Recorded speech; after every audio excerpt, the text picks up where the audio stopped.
देखिए, इस शख्स को ये वही बदजुबान कथित महंत है जिसने देश की फिजा को बिगाड़ने का मानो ठेका ही ले लिया है। एक बार फिर हमेशा की तरह इस कथित महंत ने ऐसा विवादित बयान दिया है जिसने पूरे देश में भूचाल ला दिया है। जी हां, गाजियाबाद के डासना मंदिर के इस कथित महंत ने गाजियाबाद में ही एक कार्यक्रम के दौरान मुस्लिम समाज के पैगंबर मोहम्मद साहब और धर्म ग्रंथ कुरान पर बेहद विवादित बयान देकर माहौल को खराब करने का प्रयास किया है। इसके इसी बयान का जहां पूरे देश में जबरदस्त विरोध हो रहा है, तो वहीं ताजनगरी आगरा में भी राजनेताओं, समाज सेवियों और धर्म गुरुओं ने अपनी अपनी प्रतिक्रिया देते हुए इस कथित महंत के खिलाफ उचित कार्रवाई की मांग की है। उत्तर प्रदेश वक्फ विकास निगम के निदेशक गुलाम मोहम्मद और दिग्गज राजनेता शब्बीर अब्बास ने भी इस मामले में अपनी प्रतिक्रिया देते हुए कहा कि संतों का काम समाज और देश में एकजुटता पैदा करना है, न कि नफरत फैलाना। सबसे पहले परिचय दें आप। मेरा नाम गुलाम मोहम्मद है, उत्तर प्रदेश वक्फ विकास निगम का डायरेक्टर हूँ। ये जो मामला फिलहाल में उठा है, संत नसीम अनंत द्वारा जो टिप्पणी पैगंबर मोहम्मद को की गई है, उस बारे में क्या आपकी प्रतिक्रिया है? जो टिप्पणी की है वो बिल्कुल गलत है, ऐसा टिप्पणी नहीं करनी चाहिए। ये काम संतों का नहीं है। संतों समाज को दिशा देने वाले संत होते हैं, लेकिन ये देश जो है संतों का, फकीरों का देश है। कोई भी मजहब के आदमी के खिलाफ कोई संत नहीं बोलता, कोई फकीर नहीं बोलता। और संत तो समाज को दिशा देने वाला संत है। इन्होंने जो टिप्पणी की है वो बिल्कुल निहायत ही गलत है, उनको ऐसा नहीं करना चाहिए। क्योंकि सरकार ने एक्शन लेते हुए गिरफ्तार किया है, इस बारे में क्या कहना चाहिए? सरकार को सही काम कर रही है। सरकार ने संत हो चाहे फकीर हो चाहे कोई हो, जो इस तरीके के समाज में भ्रांति फैलाए, गलत करे, उसमें कार्रवाई होनी चाहिए। जो बयान दिया गया है वो आगामी त्योहारों पर उसका कुछ असर ना हो, इसके लिए क्या मैसेज आप देना नहीं, मुस्लिम समाज समझदार है, वो ऐसा कुछ नहीं करेगा, लेकिन ऐसे ऐसे लोगों के खिलाफ कार्रवाई होनी चाहिए। ऐसे संत नहीं होते। हर एक आदमी पीले कपड़े संत नहीं बन सकता। संत का तो बड़ा बड़ा मर्तबा है इस समाज में। संत तो सब भाईचारे का और उसका धार्मिक अपना एक पैगाम देने वाले संत होते हैं, जो सारे अपने जीवन को पूरा त्याग करके संत बनता। संत ऐसे नहीं बन जाता। संत बनने के लिए बड़ी बड़ी त्याग करना पड़ता है, बड़ी मेहनत करनी पड़ती है, बड़ा दिल और दिमाग खुलकर रखना पड़ता है संत को। ये संतों का काम नहीं है। आप भाजपा से हैं और मुस्लिम समाज से भी हैं, तो अपने समाज को क्या संदेश आप देंगे? मैं समाज से कहना चाहता हूँ, ऐसे संतों के बातों पर ना जाएं, इस बात को नजर ना करें, और एक ऐसे संत के खिलाफ कार्रवाई होनी चाहिए। मैं शब्बीर अब्बास हूँ, समाजवादी पार्टी का सीनियर लीडर। वक्तव्य एक महंत द्वारा दिया गया है, इस बारे में क्या कहना चाहिए? देखिए, कुछ लोग धर्म पर अपना कब्जा जमा कर ये साबित करना चाहते हैं कि हम धर्म के ठेकेदार हैं, लेकिन जो उन्होंने अपना वक्तव्य दिया है वो वक्तव्य किसी भी धर्म का व्यक्ति स्वीकार नहीं कर सकता। जहां तक इनका सवाल है, संत का काम है संदेश देना, शांति का संदेश देना, लोगों को एकता के सूत्र में बांधना। लोगों को आपस में लड़ाने वाला व्यक्ति तो संत की परिधि में आ ही नहीं सकता। आज जो सनातन धर्म है, सनातन का मानने ही शांति है। जिस तरीके से इस्लाम का जो पैगाम है वो शांति है, सनातन का भी जो पैगाम है वो शांति है। और जो शांति को भंग करता है, मैं समझता हूं वो न सनातनी हो सकता है, न वो इस्लाम को मानने वाला हो सकता है। जो इन्होंने वक्तव्य दिया है वो इस श्रेणी में आता है कि इनके खिलाफ जितनी भी कड़ी से कड़ी कार्रवाई हो वो प्रदेश सरकार को करनी चाहिए। क्योंकि एक तरफ तो वो लोग हैं जो आतंकवाद फैलाते हैं, गलत लोगों का कत्लेआम करते हैं। एक लोग वो हैं जो अपनी वाणी से इस तरीके की भाषा बोलते हैं जिससे कि आतंक फैले। तो मैं समझता हूं कि जिस तरीके से मैंने उनको पढ़ा है, महादेव जी को, शंकर जी को, कि उनके यहाँ भी एक दत्तक पुत्र, उनके जो पुत्र थे, एक अंधक पुत्र उनके यहाँ हुए थे, 3 भाई होते थे। तो उसमें मुझे याद है कि उनने जब राक्षस प्रवृत्ति अपना ली और ऐसे काम किए जो कि सनातन धर्म के खिलाफ थे, तो हमारी माता पार्वती जी ने ही उनका वध किया था। मैं हिंदू समाज के उन भाइयों से अपील करना चाहता हूं, निवेदन करना चाहता हूं कि ऐसे व्यक्ति जो वक्तव्य देकर के हमारे समाज को बदनाम करना चाहते हैं, हिंदू समाज को भी बदनाम करना चाहते हैं, चाहे वो मुस्लिम समाज के लोग हों जो अपने धर्म के नाम पर ऐसा कृत्य करें, चाहे वो हिंदू समाज के लोग हों, इनके खिलाफ कड़ी से कड़ी कार्रवाई होनी चाहिए ताकि हमारे देश में अमन और शांति बनी रहे।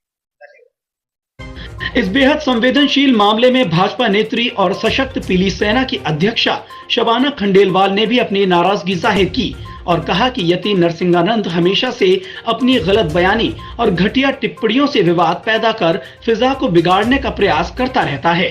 इससे पहले भी कई बार ये विवादित बयान दे चुका है, लेकिन अब जरूरत है कि इस बदजुबान कथित महंत पर कड़ी से कड़ी कार्रवाई को अंजाम दिया जाए। आगरा की सबसे बड़ी खानकाह दरगाह हजरत अमीर अबुल उला के नायब सज्जादा नशीन सैयद इशात अली ने भी इस मामले में इस्लाम धर्म के अनुसार अपनी बात रखी और लोगों को नफरत की जगह मोहब्बत का पैगाम देने की अपील की। मेरा नाम शबाना खंडेलवाल है, सशक्त पीली सेना की अध्यक्ष। देखिए, मुझे लगता है कि बेहद निंदनीय, शर्मनाक बयान है। यति नरसिंहानंद जी हमेशा इस तरह के विवादित बयान देते हैं। जो बयान उन्होंने हमारे नबी की शान में कहा है बेहद शर्मनाक है, निंदनीय है। जितनी निंदा की जाए, और हम तो ये चाहते हैं कि उनके ऊपर कार्रवाई होनी चाहिए।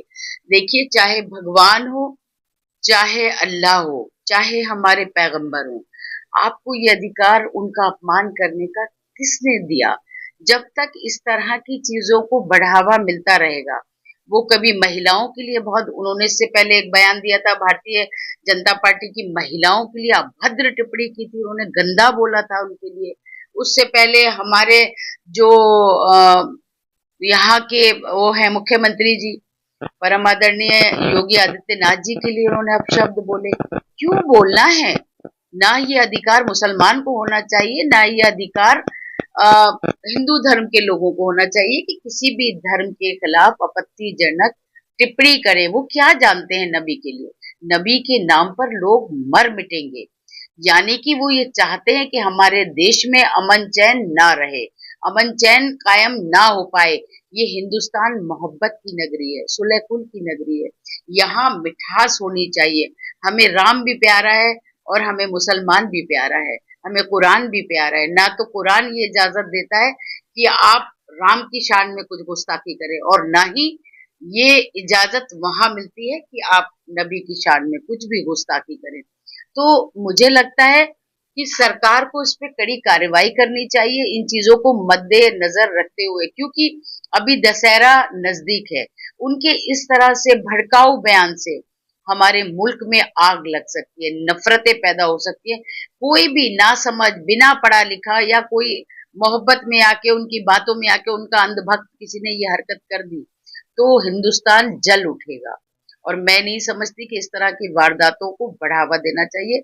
निश्चित तौर पर मैं जहां भी हूं, मगर फिर भी ये मैं मांग करूंगी कि कड़ी कार्रवाई होनी चाहिए ऐसे लोगों की। गिरफ्तारी तो हो गई है, लेकिन क्या गिरफ्तारी ही काफी है या अभी गिरफ्तारी तो शायद मेरे ख्याल से नहीं हुई है, उनको नजरबंद किया गया है।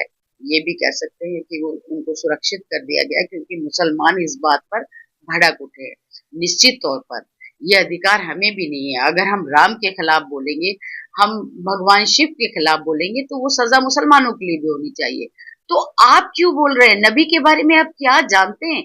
आपने इतनी अभद्र टिप्पणी की है। मैं पर्सनली खुद बोल रही हूँ कि उनको सजा मिलनी चाहिए।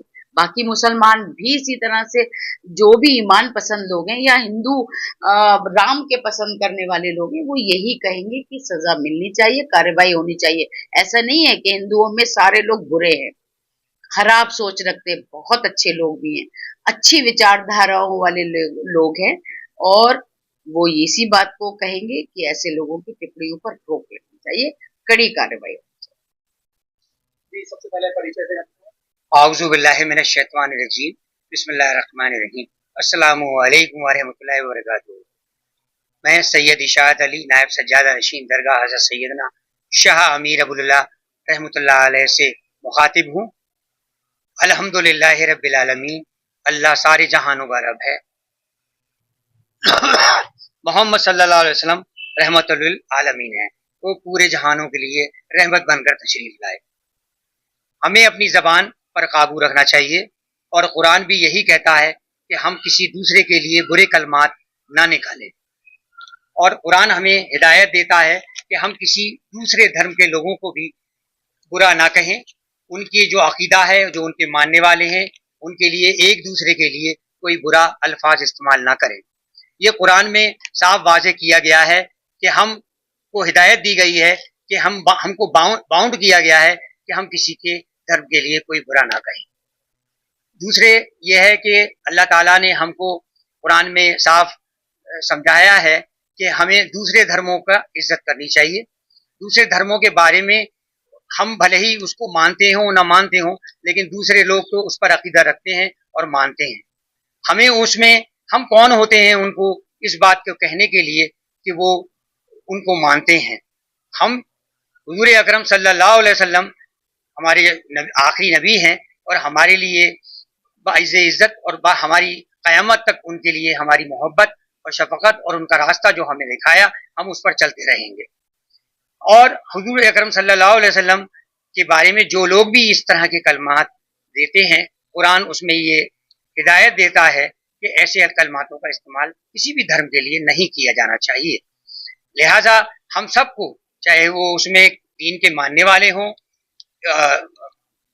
गैर मुस्लिम हों, कोई भी हो, ईसाई हो, कोई भी धर्म हो, एक दूसरे की इज्जत करना ही सबसे बड़ी बात है। और अगर हम इस बिंदुओं पर कायम रहे तो पूरी जो जहान है वो हमारे समाज एक बहुत अच्छा समाज बनकर सामने उभरेगा। यही मेरा वक्तव्य है कि ये अल्फाज जो मैंने कहे वो हुजूर की मोहब्बत में और उनकी अकीदत में, कि कोई भी उनको या हम किसी के धर्म के गुरुओं को या उनके पैगम्बरों को कुछ गलत अल्फाज इस्तेमाल करें, हमको इससे बचने की जरूरत है। बहुत शुक्रिया। बदजुबान यति नरसिंहानंद के विवादित बयान के बाद इसकी कड़ी निंदा की जा रही है, लेकिन अब जरूरत यह है कि आए दिन ऐसे विवादित बयान देकर देश की फिजा बिगाड़ने की कोशिश करने वाले इस कथित महंत को कड़ी से कड़ी सजा दी जाए, जिससे भविष्य में किसी भी धर्म के खिलाफ अभद्र टिप्पणी करने की किसी भी व्यक्ति की हिम्मत न हो सके। आगरा से अपने साथी उस्मान अली के साथ जावेद खान की रिपोर्ट।